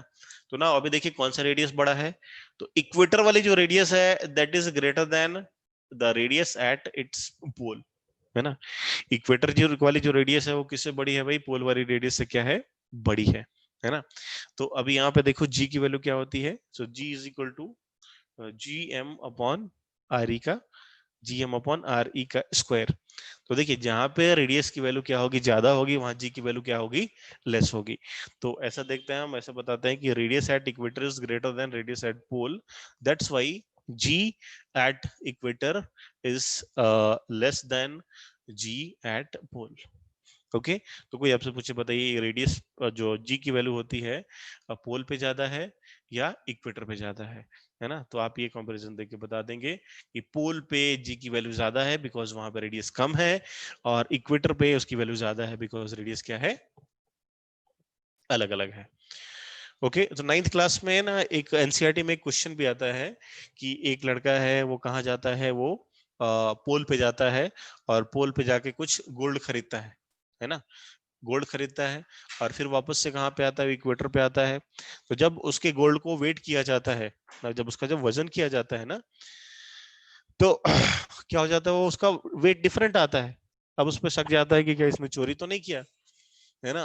तो एक्चुअली अभी आप वेट का जो डेफिनेशन देखिए तो weight weight is defined as M into G, correct. अभी जी वेरी करेगा तो क्या होगा वहां पे, जैसे आप मून पे गए है ना, तो अर्थ पे जी की वैल्यू कितनी है? जी है, तो अगर आप मून पे जाए तो उसकी वैल्यू हो जाती है जी बाई 6, है ना। तो मून पे जो कुछ भी वेट होता है वो 6 टाइम्स कम हो जाता है। ओके, एवरीवन सब कुछ समझ में आया? कोई डाउट किसी बच्चे को? कोई डाउट? तो आप ये तो बस ये वाले फॉर्मूले आप ध्यान में रखें। यहाँ पे मैंने आपको जो समराइज कराया, एक ये वैल्यू हो गई, एक ये हाइट वाली हो गई, एक ये डेप्थ वाली हो गई, और ये एक पॉपुलर एक्सप्रेशन। ओके ना, तो इतने सारे एक्सप्रेशंस हैं, इस सारे एक्सप्रेशंस को आप ध्यान में रखो, जो भी क्वेश्चन आएगा वगैरह सब कुछ आपसे हो जाएंगे। ओके, नाउ चलिए नेक्स्ट हम डिस्कस करते हैं बहुत ही इंपॉर्टेंट बातें, पोटेंशियल, है ना, ग्रेविटेशनल पोटेंशियल। सो नाउ मैंने आपको कल ये बताया था कि अगर अभी देखो हम इसमें चैप्टर में ये चार चीजें बहुत ही इंपॉर्टेंट है। एक तो ग्रेविटेशनल फोर्स की बात करी, फोर्स कितना होता है आपके पास? G M M upon R square. अगर हम फील्ड की बात करें तो फील्ड कितना आएगा भाई? तो फील्ड आपका आएगा कितना? ये फील्ड आ जाएगा आपका capital G M upon R square, है ना। फील्ड आ गया हमारे पास, देखिए फोर्स आ गया, फील्ड आ गया, जो नेक्स्ट पॉइंट आता है दैट इज पोटेंशियल, है ना। पोटेंशियल ड्यू टू पॉइंट तो आता है आपका minus of G M upon are. Okay, कितना था भाई? Minus of G upon R. फिर पोटेंशियल एनर्जी की बात आती है, पोटेंशियल एनर्जी। तो देखिए हमने आपको बताया था कि पोटेंशियल एनर्जी किसी अकेले का नहीं आता है, एक सिस्टम का आता है ना। तो पोटेंशियल एनर्जी अगर मान लीजिए एक बॉडी है यहाँ पे m1, दूसरी बॉडी है m2, इनके बीच का डिस्टेंस है r, तो इनके जो पोटेंशियल एनर्जी इसको हम डिफाइन करते हैं minus of G m1 m2 upon r, है ना। तो देखिए ये जो नए फॉर्मूले हैं इसके बारे में आपसे थोड़ा सा डिस्कशन करूंगा, ज्यादा डीप में नहीं जाऊंगा। तो देखिए अभी हम ये तीसरा और ये चौथा फॉर्मूला हम पढ़ने जा रहे हैं। ओके, फिर उसके बाद फटाक से हम आएंगे एस्केप वेलोसिटी के ऊपर, है ना। तो चलिए स्टार्ट करते हैं हम। ग्रेविटेशनल पोटेंशियल क्या आता है भाई? Formula minus G M upon R. Gravitational potential due to a mass m at a point p, जो कि इससे r डिस्टेंस आगे है, उसका फॉर्मूला आता है minus of G M upon R, minus of G M upon R. तो बताइए भाई ये याद करना डिफिकल्ट है क्या? Force, field, potential, potential energy, क्या अभी कभी आप भूलेंगे आप? एवरीवन, तो क्या आपको याद रहेगा? है ना। फोर्स देखा, फोर्स से हमने फील्ड निकाला, फील्ड से हमने पोटेंशियल देखा, पोटेंशियल से पोटेंशियल एनर्जी आई। ओके, तो ये जो लंबी चौड़ी जो थ्योरी है ना, ये क्या होती है? ड्यू कोर्स भूल ही जाते हैं, क्योंकि अभी यहाँ चार चार क्लासेस ये चलती है, स्कूल में पढ़ते हैं, यहाँ पढ़ते हैं, वहां पढ़ते हो, physics chemistry math organic inorganic, है ना, तो उतना ज्यादा याद नहीं रहता। है ना। तो इसको देखिए, आपको ये फॉर्मूले अगर वो भी जानना चाहिए, समझना चाहिए, बट क्या है, ये फॉर्मूले अगर आप देखो, है ना, बहुत ही हैंडी होंगे। तो क्या होंगे, क्या होता है कि भूल जाते हैं, अरे क्या होता था पोटेंशियल एनर्जी, अरे ये क्या होता था। तो आप इसको जैसे ये वाली लाइन में आप याद रखो, है ना, तो काफी आपको आसान होगा। इलेक्ट्रोस्टैटिक्स चैप्टर में भी ये कुछ ऐसा ही होता है। तो चलिए यहाँ पे अब हेडिंग डालेंगे, ग्रेविटेशनल पोटेंशियल।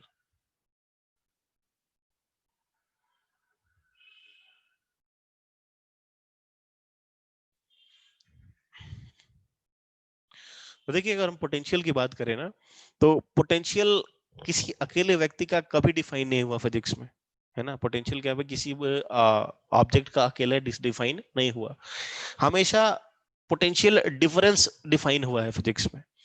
जैसे आप देखो ध्यान से, मान लीजिए हमारे पास क्या है, एक सेल है, यहाँ पे ऐसा लगा रखा है हमने, यहाँ पे एक बैटरी लगा रखी है। तो यहाँ पे मान लीजिए ए बी, बैटरी मान लीजिए कितनी है, 5 वोल्ट की, तो हम लिखते हैं V A minus V B. ये कितना है भाई, ये है 5 वोल्ट। तो बैटरी के क्रॉस का जो पोटेंशियल डिफरेंस है दैट इज 5 वोल्ट। तो कभी नहीं बोलते बैटरी का पोटेंशियल कितना है, 5 वोल्ट है ना, बिल्कुल ये नहीं, कभी नहीं कहते। तो इसमें हम क्या करते हैं, इसमें हम हमेशा क्या करते हैं भाई, किसी दो पॉइंट को लेते हैं और किसी दो पॉइंट का हम पोटेंशियल निकालते हैं। किसका निकालते हैं भाई, ऑलवेज 2 पॉइंट्स का, है ना। और फिर एक पॉइंट की जो पोटेंशियल है उसको हम जीरो मान लेते हैं, एक पॉइंट को हम एज्यूम कर लेते हैं कि एक पॉइंट का पोटेंशियल क्या है, जीरो है। सो आपने क्लास 9th में 10th में भी आपने पढ़ा होगा पोटेंशियल, इलेक्ट्रिक पोटेंशियल का फॉर्मूला, है ना। तो क्या होता था भाई, वो होता था कि मान लीजिए आपके पास यहाँ पे ये पॉइंट ए है और यहाँ पे पॉइंट बी है, यहाँ पे कोई एक मास एम रखा हुआ है। अब इस मास एम को उठा के कहाँ लेके आते हो, ये पॉइंट ए पे लेके आते हैं, है ना। तो एम मास को बी से ए तक लाने में जो वर्क हुआ, एम मास को अगर आपको बी से ए तक लाने में कोई वर्क हुआ, मान लीजिए कुछ वर्क हुआ, उस वर्क को आप क्या करते हैं, मास एम से डिवाइड कर देते हैं। तो वही क्या हो जाता है, इसका पोटेंशियल होता है एट पॉइंट ए। तो इसको कैसे हम डिफाइन करते हैं, देखिए ऐसे डिफाइन करते हैं, V A minus V B, यानी पोटेंशियल पॉइंट ए का पोटेंशियल पॉइंट बी का क्या होता है। तो ये अगर आप इस मास एम को बी से ए तक उठा के लाए, अब इस मास को अगर आप बी से लेके ए तक आओ तो कुछ वर्क होगा नहीं होगा, जी बिल्कुल होगा। उस वर्क को आप क्या करो, इसी मास से डिवाइड कर दो, उसी मास से क्या करो, आप उसको डिवाइड करो, तो आपका क्या होगा, पोटेंशियल एट दैट पॉइंट होगा। तो देखिए यहाँ पे V A minus V B is equal to, हमने यहाँ पे क्या लिख लिया, work done in bringing that mass from point B to A divided by that mass. So this is your potential. तो ना हमने क्या करना है भाई, पोटेंशियल निकालना है, किस पे, पॉइंट ए पे निकालना है। तो हम क्या करते हैं, हम क्या करते हैं ना, इस बी पॉइंट को हम क्या करते हैं, इन्फिनिटी पे मान लेते हैं। बी पॉइंट को कहाँ मान लेते हैं हम, इन्फिनिटी पे। और हम ऐसा मान लेते हैं कि potential at infinity is zero, है ना। पोटेंशियल एट इंफिनिटी क्या हो गया, जीरो हो गया। फिर बाद में हम ऐसा लिखते हैं, V A minus zero is equal to work done in bringing that object from B to A divided by M. तो यहाँ पे वी ए की वैल्यू हो जाती है, ये हो गया आपका complete potential at a point A, correct. तो देखिए यहाँ पे सीधा सीधा यहाँ पे क्या है, पोटेंशियल डिफरेंस या फिर potential at the point due to mass M. तो आप क्या करना है, देखिए हमारे पास एक मास m है, इस मास m को हम b से उठा के a पे लेके आते हैं, इसमें जितना वर्क हुआ उस वर्क को मास m से आप डिवाइड कर दो, वो होता है इनके पोटेंशियल डिफरेंस के बराबर। और ये जो पॉइंट b है, इस पॉइंट को हम मान लेते हैं इन्फिनिटी पे, और इन्फिनिटी पे पोटेंशियल होता है जीरो, यहाँ पे पुट किया हमने जीरो। तो v इज इक्वल टू आ गया, हमने work done upon mass m, ये हुआ इसका यहाँ पे potential at point m। Okay, तो मैंने आपको अभी क्या बताया, मैंने आपको ये बताया,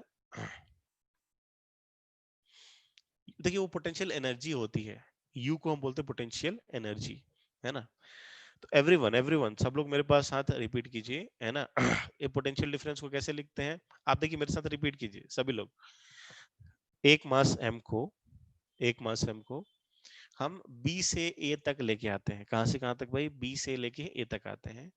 और b से लेके a तक आने में जो वर्क हुआ, जो वर्क हुआ उस वर्क को, उस वर्क को हम इस मास m से डिवाइड कर देते हैं, यानी इस मास m से क्या करते हैं, हम इसको डिवाइड कर देते हैं। तो ये जो W/m है ये क्या होता है भाई, इन दोनों पॉइंट का पोटेंशियल डिफरेंस होता है। फिर बाद में हम इस बी पॉइंट को क्या मान लेते हैं, हम बी पॉइंट को हम मान लेते हैं इन्फिनिटी पे। तो इन्फिनिटी पे पोटेंशियल हमारा एज्यूम कर लिया हमने 0, यहाँ पे रख दिया 0। दैट्स व्हाई वीए की वैल्यू आ गई work done in bringing that mass from B to A divided by M. Okay, तो ये होती है भाई पोटेंशियल की मोटा मोटी डेफिनेशन। तो यहाँ पे आप इसका आप यूनिट देखो तो यूनिट क्या हो जाएगी आपकी यहाँ पे, जूल पर kilogram. Okay, yes, any doubt? Anybody has any doubt? तो क्या बताया मैंने अभी आपको कि पोटेंशियल डिफरेंस को हम कैसे डिफाइन करते हैं। अगर मान लीजिए कोई आपके पास मास m है, वो पॉइंट बी पे है ना, तो अभी देखिए पोटेंशियल पॉइंट ए का भी होता है, पॉइंट बी का भी होता है। डिफाइन कैसे करते हैं हम, वी ए माइनस वीबी को डिफाइन करते हैं। किसको डिफाइन करते हैं हम, वी ए माइनस वीबी को डिफाइन करते हैं, always always always and always. Okay, so हमने क्या किया, दो पॉइंट्स है हमारे पास ए और बी। यहाँ एम मास को यहाँ से यहाँ तक उठा के लाने में जितना वर्क डन हुआ उसको मास एम से डिवाइड किया, और जो आपका फिर से जो वर्क हुआ उस मास को एम से डिवाइड कर लीजिए। That is your potential at that point. Okay, तो चलो इसको हम जरा सा क्या करते हैं, फॉर्मुलेट कर लेते हैं। क्या करते हैं भाई, इसको हम फॉर्मुलेट कर लेते हैं। तो देखिए हमें हेडिंग डालेंगे gravitational potential, gravitational potential due to mass capital M, है ना। ये आपका क्या है भाई, यहाँ पे कैपिटल मास एम है, और यहाँ से आर डिस्टेंस पे एक पॉइंट पी है, एक पॉइंट पी है। इस पॉइंट पे आपका पोटेंशियल यहाँ पे निकालना है ना। तो अब मैं आपको आंसर बता दूं कि पोटेंशियल जो पी पॉइंट पी पे आएगा that will be equal to minus of G capital M upon R. अब ये जो माइनस एम है वो डेरिवेशन से आता है ना। कहाँ से आता है भाई, वो डेरिवेशन से आता है। तो देखिए इसके लिए क्या करते हैं हम, सॉल्व करने के लिए एक छोटा सा मास हम क्या लेते हैं, एम ले लेते हैं, और इस एम मास को हम कहाँ पे ले जाते हैं, इन्फिनिटी पे, है ना। और इस एम मास को उठा के हम कहाँ पे लेके आते हैं भाई, पॉइंट पी पे लेके आते हैं। कहाँ पे लेके आते हैं भाई, हम लेके आते हैं इसको पॉइंट पी पे, such that it's kinetic energy ये क्या हो, चेंज ना हो, है ना। इसकी काइनेटिक एनर्जी में कोई चेंज ना हो। काइनेटिक एनर्जी में चेंज ना होने का मतलब क्या होता है कि इसकी वेलोसिटी क्या रहनी चाहिए, अभी कांस्टेंट होनी चाहिए, है ना। तो देखिए जैसे अभी यहाँ पे आप इसको पुश करेंगे तो इसका इस एम का ग्रेविटेशनल पुल आएगा, और इस पे ऐसा ये खिंचता जाएगा। क्या होगा भाई, ये आगे की तरफ खिंचता जाएगा। तो अभी देखिए इस पे अगर सिर्फ एक डायरेक्शन में फोर्स लगा तो क्या होगा, इसका इस पे कुछ ना कुछ एक्सेलरेशन आ जाएगा, है ना। तो एक्सेलरेशन आएगा तो हो सकता है इसकी वेलोसिटी क्या हो जाए, इंक्रीज हो जाए। बट हम क्या चाहते हैं कि इसकी काइनेटिक एनर्जी चेंज ना हो। तो हम क्या करते हैं ना, इधर से एक एक्सटर्नल फोर्स लगाते हैं पीछे से, है ना। फिर से मेरी बात समझिए, gravitational potential due to a mass m, तो एक मास m है, r डिस्टेंस पे एक पॉइंट p है, तो यहाँ पे पोटेंशियल क्या होगा, that will be minus G M upon R, है ना। ये आपका आंसर है, ये आपका आपको याद रखना है, दिमाग में रखना है। इसको हम निकालते कैसे, सॉल्व कैसे करेंगे। तो देखिए हम क्या करते हैं, एक मास m लिया, छोटा सा मास हमने स्मॉल m लिया, इसको हम क्या करते हैं, इन्फिनिटी पे लेके जाते हैं, और इन्फिनिटी से पॉइंट पी पे लेके आते हैं। इसमें जो भी आपका जो वर्क डन होता है, इस वर्क डन को हम क्या करते हैं, इस वर्क डन को हम इस मास से डिवाइड कर देते हैं, तो हमारा ये आंसर आ जाता है। ओके, तो अभी देखिए ध्यान से, अभी हम क्या करेंगे, इसको हम सॉल्व कर लेंगे। सो हाँ बच्चों, यहां तक समझ में आ रहा है आपको, एवरीबॉडी, सब लोग समझ पा रहे हैं? Any doubt till this point? सब लोग समझ रहे हैं, एवरीवन? Very good. ओके, कल्पना बताइए क्या डाउट है, कल्पना? यस, लिखिए अपने डाउट्स लिखिए। ओके, फिर से बताएंगे, चलिए फिर से बताएंगे, है ना। तो देखिए यहाँ पे मैं अभी वर्कडन का कैलकुलेशन मैं आपको नहीं बताने वाला, है ना। ये वर्कडन का कैलकुलेशन पूरा नहीं बताऊंगा। जस्ट देखिए आप ये, आपको बस ये याद रखना है कि यहाँ पे मास m है, और पॉइंट पी पे इसका पोटेंशियल कितना होगा, minus of G M upon R होगा। ओके, एक बार फिर से बता दूं आपको।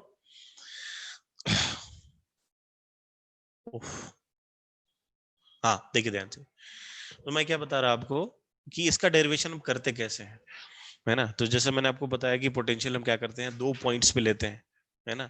ए हो गया ए, ये हो गया बी, तो यहाँ पे लिखते हैं V A minus V B is equal to W external divided by M.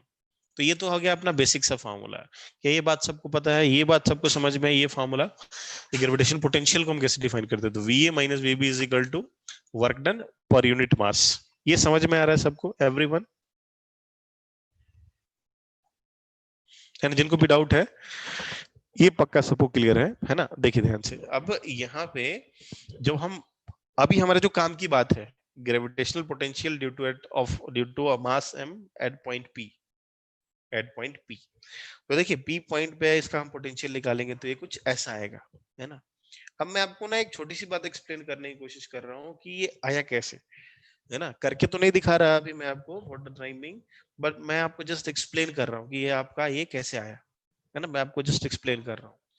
तो देखिए हम क्या करते हैं, हम यहाँ पे वर्क डन निकालेंगे, इसको मास m से हम डिवाइड करेंगे, है ना। तो अभी देखिए ये आपका मास m है, और यहाँ से क्या किया गया है, हमने यहाँ पे इन्फिनिट डिस्टेंस पे एक छोटा सा मास m प्लेस किया है, ओके। और यहाँ पे यार आपका पॉइंट p, कैपिटल M से इसकी डिस्टेंस कितनी है, r।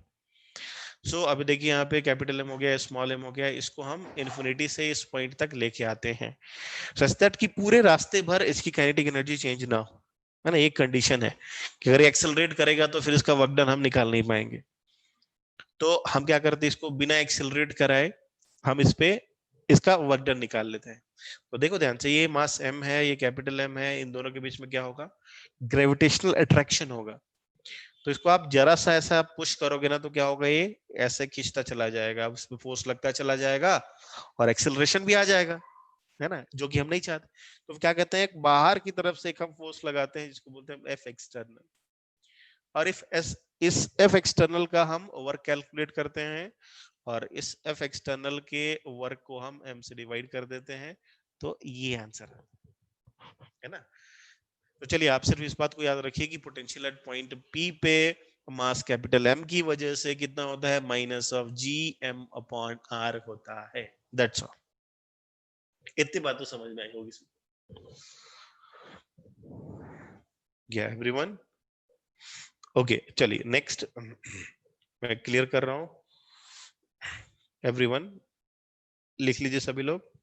Gravitational potential due to a mass m at point p is minus G M upon R.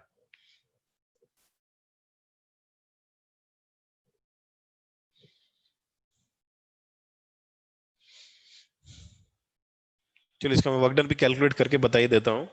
तो देखिए इसको कहाँ से कहाँ तक ले रहा है, बाहर लेके आ रहे हैं भाई, हम यहाँ पे इन्फिनिटी से इसको हम आर डिस्टेंस तक लेके आ रहे हैं, है ना। तो चलो इसको मैं करके बता ही देता हूँ। तो I will clear this diagram. तो यहाँ पे इसको क्लियर कर दिया। देखिए मैं वर्क डन कैलकुलेट कर रहा हूँ, ये आपका यहाँ कैपिटल मास m, ये रहा small mass m at a distance r point p। इसको आप उठा के लाए, इन्फिनिटी से आप इसको उठा के यहाँ तक लेके आए हैं। तो जब ये मास इधर था तो इधर आपने एक फोर्स लगाया एफ एक्सटर्नल, सो दैट इसकी काइनेटिक एनर्जी चेंज ना हो, है ना। तो सपोज मान लो आप इसको अभी ये एफ एक्सटर्नल इधर है और यहाँ से इसने कितनी सपोज एक्स डिस्टेंस आगे कवर करी है, तो इस पे लगने वाला जो फोर्स है वो कितना हो जाएगा, that force is F, that gravitational force will be equal to capital G capital m into small m upon X square. देखिए x क्यों लिखा, देखिए ध्यान से, क्योंकि ये अभी देखिए यहाँ पे अभी इन्फिनिटी है, इन्फिनिटी से आप इसको आगे लेके जा रहे हो, है ना। कहाँ लेके जा रहे हो भाई, आप आगे लेके जा रहे हो। So this distance is not defined, तो इसको मैंने यहाँ पे क्या ले लिया, x ले लिया, f is equal to G M M upon X square. Okay now work done by external force, तो ये हो जाएगा आपका ऐसे integration of f dot dx, क्योंकि वहां से पॉइंट p से लेके इन्फिनिटी तक, तो इसको आप सॉल्व करेंगे तो लिमिट हो गया है इन्फिनिटी से लेके r तक, ये हो गया आपके पास g M M capital M small m upon X square into dx, है ना। तो अभी देखिए g एम एम तो क्या है भाई, कांस्टेंट है, इसको आप बाहर निकाल लोगे तो इसका जो सॉल्व करके आया वो कुछ ऐसा आया, r से लेके इन्फिनिटी तक, इसका 1/x² का इंटीग्रेशन आएगा आपका सॉल्व करके, दैट विल बी -1/x आएगा। लिमिट डाल के आप पुट करोगे तो it will be capital GMM 1/-∞ minus of -1/r। Okay, तो यहाँ पे देखिए आपने इसको सॉल्व करा तो ये आ गया आपके पास capital GMM/r। Okay, capital GMM/r आ गया। सो अभी ये जो आपका जो वर्क डन एक्सटर्नल जो आया तो ये आ गया आपके पास माइनस ऑफ कैपिटल GMM/r, है ना। तो अभी पोटेंशियल आपको निकालना है, तो पोटेंशियल आप कैसे निकालोगे? आप पोटेंशियल आप निकालेंगे किस फॉर्मूले से? हाँ, तो V is equal to W external divided by M। तो यहाँ पुट करो GMM/r, इसको डिवाइड करो M से M कैंसिल हो गया, ये आ गया आपका माइनस ऑफ GM/r। ओके, मैंने आपको जस्ट करके दिखा दिया, है ना। मत लिखिए मत इसको। ओके, ऐसे मैंने आपको करके दिखा दिया, इसमें बहुत ज्यादा टाइम जाएगा। देखिए देखिए ध्यान से सभी लोग, तो आप इस बात को यहाँ तक आप इस बात को समझिए, है ना, कि कितना होता है भाई, माइनस ऑफ GM/r होता है। ओके, एक्स्ट्रा क्लास लेंगे तो उसमें आपको और अच्छे से समझा देंगे। Okay okay, is this okay, is it okay everyone? हाँ, उसमें काफी लोगों के डाउट आएंगे, बहुत सारा मेरे को समझाना पड़ता है ना, इसलिए मैंने उस पार्ट को अभी स्किप किया है। तो देखिए ध्यान से सभी लोग, तो मैंने आपको यहाँ पे पोटेंशियल एट अ पॉइंट बता दिया, potential at a point, at any point बता दिया मैंने आपको, कितना होता है माइनस ऑफ GM/r। अगर देखिए ध्यान से, अगर हम पोटेंशियल एनर्जी की बात करें, पोटेंशियल एनर्जी की बात करें, तो पोटेंशियल एनर्जी जो होती है क्या होती है भाई? पोटेंशियल एनर्जी, अगर मान लीजिए दो मास है आपके पास M1 और M2, इनके बीच में डिस्टेंस कितनी है? R। तो ये जो आपका सिस्टम है, इस सिस्टम की जो पोटेंशियल एनर्जी होती है वो डिफाइन होती है माइनस ऑफ GM1M2/r, है ना। इस बात को आप याद रख लीजिए। अगर दो ऑब्जेक्ट्स है आपके पास, M1 है M2 है, उनके बीच का डिस्टेंस R है, तो पोटेंशियल एनर्जी डिफाइन होती है minus of GM1M2/r।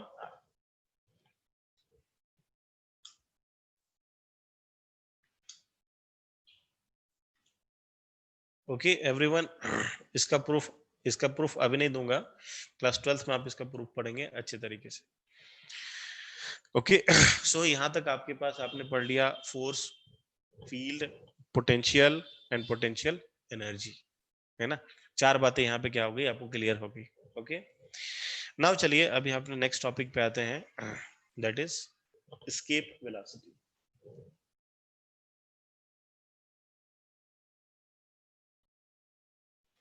Escape velocity and motion of planets. escape velocity and motion of planets का motion and escape velocity।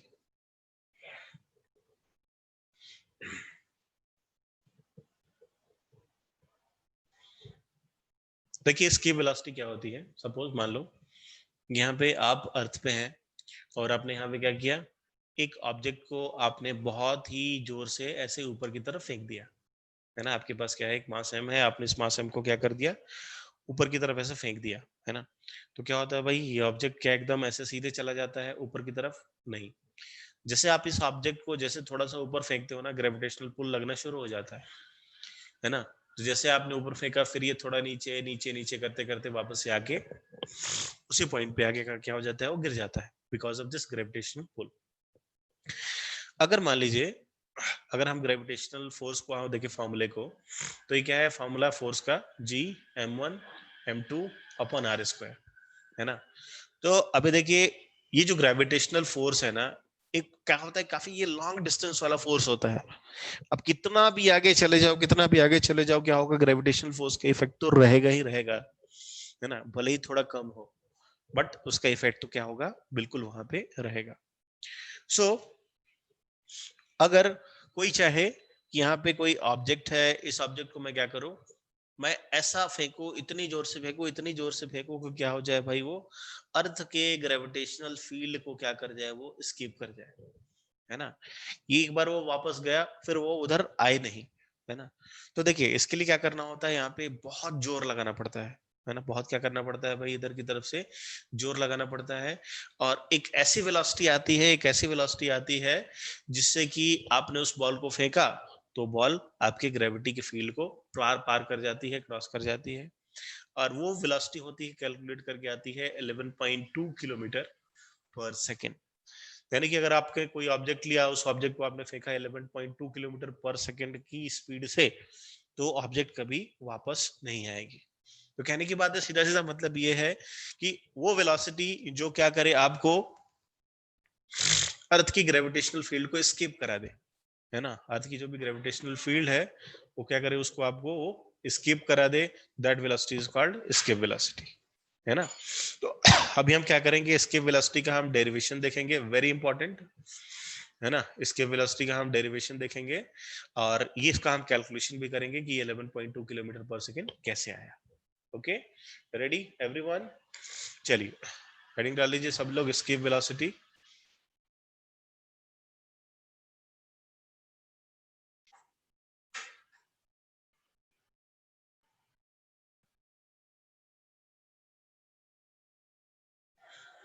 या तो देखिए ध्यान से, ये आपका मास m है ना, और यहाँ पे this is radius of earth RE and the mass is m। Okay, ये मास m है और यहाँ पे आपके पास एक छोटा सा मास है स्मॉल m, है ना। आपने इसको क्या करना है, ऐसी वेलोसिटी देनी है, ऐसी वेलोसिटी देनी है कि क्या कर जाइए, कहीं किसी पॉइंट पे इन्फिनिटी पे चला जाए। कहाँ पे चला जाए भाई, इन्फिनिटी पे चला जाए, है ना। सो इन्फिनिटी पे इसको भेजना है तो उसकी वेलोसिटी कितनी होगी, है ना। What should be the velocity so that it escapes the gravitational field of the अर्थ। तो देखिए ध्यान से, अब यहाँ पे वेलोसिटी की बात आई, तो वेलोसिटी की जब बात आती है तो क्या आती है आपके पास, काइनेटिक एनर्जी आती है ना। तो काइनेटिक एनर्जी आती है, और देखिए ध्यान से, मैंने आपको जस्ट अभी बताया कि जब भी दो मासेस का कॉम्बिनेशन आए, when there are m1 and m2, उनके बीच का डिस्टेंस r है, तो क्या होगा भाई, क्या होगा वहां पे, उनके एक पास पोटेंशियल एनर्जी भी होती है, that is defined as g m1 m2 upon r, है ना। इस बात को भूलिए नहीं आप। सुनाओ, अभी यहाँ पे क्या करते हैं, हम इसको यहाँ से लेके यहाँ तक आते हैं, और पूरे रास्ते भर कौन सी फील्ड वर्क कर रही है, कौन सा फोर्स वर्क कर रहा है, तो ओनली ग्रेविटेशन। और आपको पता है कि ग्रेविटेशनल फोर्स क्या होता है भाई, कंजर्वेटिव और नॉन कंजर्वेटिव। हाँ भाई बताइए, ग्रेविटेशनल फोर्स जो होती है कंजर्वेटिव होती है नॉन कंजर्वेटिव, एवरीवन? बिल्कुल कंजर्वेटिव होती है। तो नाउ देखिए, पूरे रास्ते पर ग्रेविटेशनल फोर्स लग रही है, वो कंजर्वेटिव है। सो मैं क्या कर सकता हूँ, एनर्जी कंजर्व कर सकता हूँ, है ना। तो अभी हम एनर्जी कंजर्वेशन का फॉर्मूला लिखते हैं, K initial plus U initial is equal to K final plus U final, है ना। क्या लिखते हैं भाई, ऐसा लिख देंगे। तो नाउ अभी देखिए, सीखिए इस बात को कैसे हम लिखते हैं, बहुत इंपॉर्टेंट है। सो देखिए के इनिशियल, तो के इनिशियल तो कितना हो गया भाई, ये हो जाएगा आपके पास हाफ m v का स्क्वायर। मुझे क्या करना है, स्किप करना है, तो वेलोसिटी को मैंने v ले लिया, है ना। बॉडी m है, उसकी वेलोसिटी v है, तो लिख दिया kinetic energy half m v का square. Okay, now next, potential energy of the whole system, इस पूरे सिस्टम की पोटेंशियल एनर्जी आप निकालें। तो देखिए, कैपिटल मास m अर्थ है, स्मॉल मास m क्या है, ये ऑब्जेक्ट है, तो इसकी पोटेंशियल एनर्जी हम लिखेंगे बाय फॉर्मूला माइनस ऑफ बस जी एम ई, तो आएगा आपके पास minus of capital G capital M small M upon radius of earth R. Okay, this is R. अब देखिए दूसरा यहाँ पे अभी हम देखते हैं, नेक्स्ट अभी देखिए, जब भी इन्फिनिटी पे पहुंच जाए, अभी हमें क्या करना है, इस मास एम को उठा के कहाँ लेके जाना है भाई, इन्फिनिटी पे, है ना। तो अभी इस मास को उठ के इन्फिनिटी पे जाना है, तो कहीं ना कहीं जाके तो रुक गया होगा अर्थ के, अगर ग्रेविटेशनल फील्ड को अगर इसने स्केप कर लिया, तो at some point it will go and it will stay, कहीं ना कहीं जाके क्या होगा, ये रुक जाएगा, करेक्ट। तो वहां पे हम इसकी काइनेटिक एनर्जी को मान लेते हैं कितनी, जीरो, कि कहीं चला गया है भाई और फाइनली तो इसको रुकना ही है ना। अर्थ से निकल गया, किसी और यूनिवर्स में पहुंच गया, किसी और सिस्टम में पहुंच गया, तो वहां पे तो आके रुक ही गया वो, है ना। तो इस यहाँ पे उसकी काइनेटिक एनर्जी हम मान लेते हैं zero. Okay, now next you final. अब देखिए ये अर्थ यहाँ पे है, ये मास यहाँ पे पहुंच गया, दोनों के बीच की डिस्टेंस कितनी है, इन्फिनाइट। तो लिखेंगे minus of G capital M small M upon infinite. Correct, ये हो गया। तो देखिए अभी इसको, ये भी क्या हो गया, पूरा का पूरा हो जाएगा जीरो। क्या हो गया भाई, ये जीरो हो गया। तो चलिए अभी इस एक्सप्रेशन को सॉल्व करेंगे तो ये बन जाएगा हमारे पास हाफ एम वी का square is equal to G capital M small M upon R. तो ना अभी देखिए स्मॉल एम से स्मॉल एम यहाँ पे कैंसिल आउट हो गया, और इसको आप सॉल्व करेंगे तो ये आएगा आपके पास v e square is equal to ये आ जाएगा आपके पास 2gm अपॉन आर। कितना हो गया भाई, ये हो गया आपके पास 2gm अपॉन आर। और देखिए ध्यान से, अगर यहाँ पे इसको ऐसा लिखें तो v is equal to under root of 2gm upon are. Okay, तो ये हो गया आपका फाइनल फॉर्मूला इसके वेलोसिटी का, under root 2gm upon R, है ना। तो इसके वेलोसिटी का फॉर्मूला कितना आ गया हमारे पास, under root gm upon are. Okay, यहाँ पे आप इसको नोट कर लीजिए। अब ये कब वैलिड है भाई, only from the surface of the earth, only from the surface of the earth. Earth के सरफेस से फेंकेंगे तभी ये फॉर्मूला वैलिड है। लिख लीजिए इस बात को। डन एवरीबॉडी, कोई डाउट हो तो पूछिए।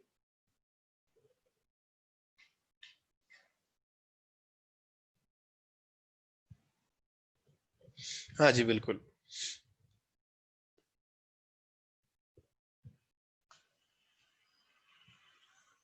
हाँ करेंगे अभी, करेंगे करेंगे भाई। ओके, यहाँ तक लिख लिया सबने। तो ना अभी देखिए ध्यान से, ये आपके पास ये फॉर्मूला आ गया, मैं इरेज कर रहा हूँ। हाँ जी, तो ये देखिए पूरा का पूरा आ गया हमारे पास। ना अभी देखिए ध्यान से, इसके फॉर्मूले को अगर आप ध्यान से देखो, ये जो फॉर्मूला है इसका, इसको ध्यान से देखिए। तो यार इसके वेलोसिटी कितना है, under root of 2gm upon R. तो देखिए हमने एक फॉर्मूला पढ़ रखा है क्या, this g is equal to क्या है, gm अपॉन आर स्क्वायर, है ना। तो देखिए हम क्या लिख सकते हैं भाई, gm की जगह हम क्या लिख सकते हैं, हम gm की जगह मैं लिख सकता हूँ जी आर स्क्वायर, है ना। तो ये हो गया अंडर रूट 2, ये हो गया आपके पास जी आर स्क्वायर अपॉन ये हो गया आर, है ना। तो देखिए एक आर से एक आर क्या हो गया, कैंसिल आउट हो गया। तो ये आपका फॉर्मूला बन के आ गया अंडर रूट 2gr, है ना। Very very very very famous formula, gravitational escape velocity का formula under root 2gr। Okay, तो एक नया फॉर्मूला आ गया हमारे पास अंडर रूट 2gr। दोनों ही फॉर्मूले क्या आपके वैलिड है।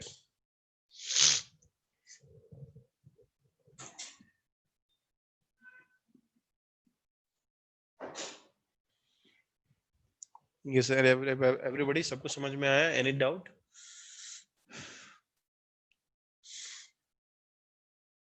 है ना, अंडर रूट 2gr लिख लिया सबने। तो देखिए ध्यान से, ये जो हमने जो अभी जो इसकी वेलोसिटी देखा, इसके वेलोसिटी, तो ये जो इसके वेलोसिटी है ना भाई, ये एक कॉन्सेप्ट है ना। तो देखिए ध्यान से, ये जो मैंने अभी फॉर्मूला लगाई, U initial plus K initial is equal to U final plus K final, है ना। तो ये फॉर्मूला हमें क्या आना चाहिए, हमेशा लिखने आना चाहिए। तो अभी देखिए हमने यहाँ पे अर्थ की सरफेस से ऑब्जेक्ट को हमने यहाँ पे क्या किया था, फेंका था। तो अर्थ की सरफेस से जब हमने यहाँ पे एक ऑब्जेक्ट को जब फेंका, तो क्या हो गया भाई, अर्थ की सरफेस से फेंका तो फॉर्मूला है हमारे पास अंडर रूट 2gr, है ना।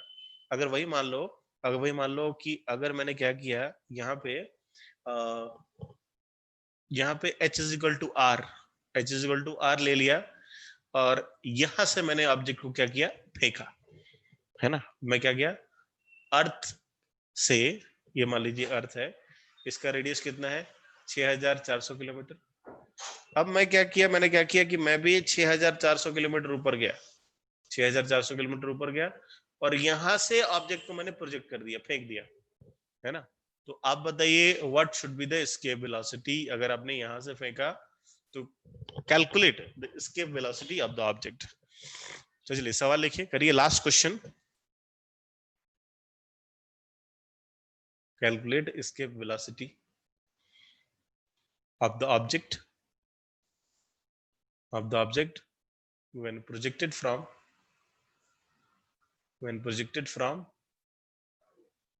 h is equal to r.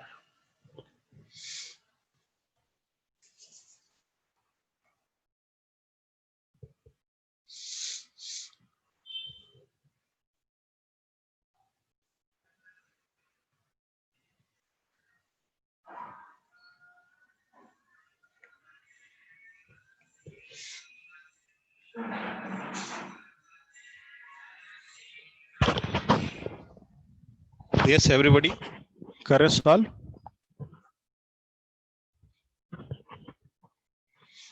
तो देखिए यहाँ पे सॉल्व करेंगे तो हमें जानते हैं कि यहाँ से कहाँ लेके जाना है भाई, तो किसी इन्फिनिटी पॉइंट पे लेके जाना है. ग्रेविटेशनल फोर्स वर्क कर रहा है तो लिखेंगे u initial plus k initial is equal to u final plus k final. Okay, ऐसा हो गया. तो देखिए u इनिशियल k इनिशियल, तो अभी देखो ध्यान से, u इनिशियल जब लिखेंगे इनिशियल पोटेंशियल एनर्जी, तो जो डिस्टेंस होता है हम सेंटर से मेजर करेंगे. तो हो गया आपका, देखिए माइनस g कैपिटल M, ये mass of earth, small m upon, अभी देखिए r प्लस r कितना हो गया भाई, टोटल डिस्टेंस अभी आपका कितना हो गया, this is 2r, total distance कितना हो गया 2r, plus kinetic energy initial, तो क्या है भाई, ये हाफ m v का स्क्वायर इक्वल टू 0. तो अभी इसको सॉल्व कर लेंगे. हाफ m v का square is equal to minus of g capital M small m on 2r. 2 से 2 कैंसिल हो गया, m से m कैंसिल हो गया, है ना, ये माइनस इधर आके प्लस हो गया. तो अभी देखिए अभी आपके पास v कितना आ गया, v आ गया आपके पास under root gm upon r आ गया.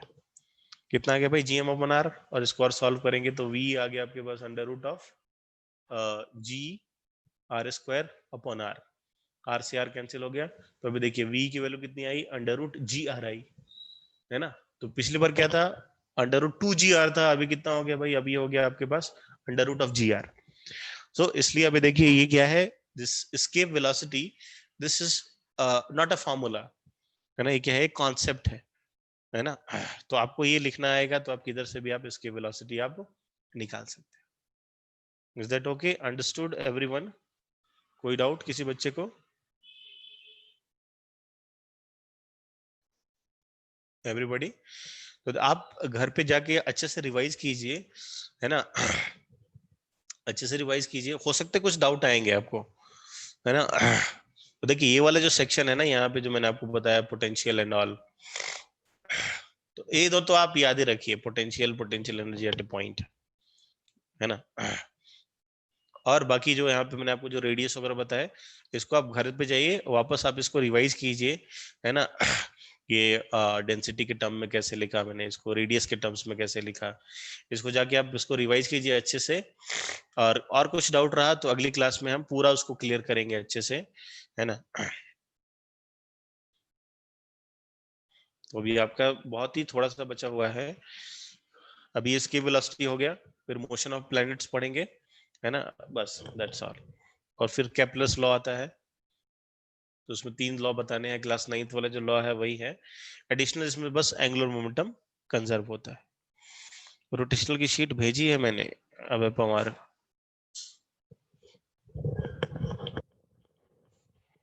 ठीक है, आप मेरे को प्राइवेटली अब भेजो, मैं आपको फिर से भेज देता हूँ.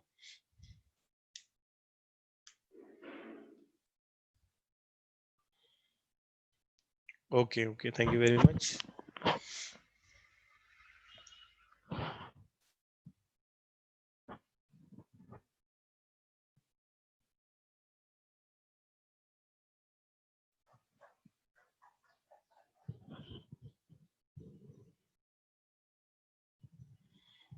नहीं भेजी क्या? ओके, जिसको जिसको चाहिए वो अब मेरे से आप पर्सनली ले लो, आई विल सेंड.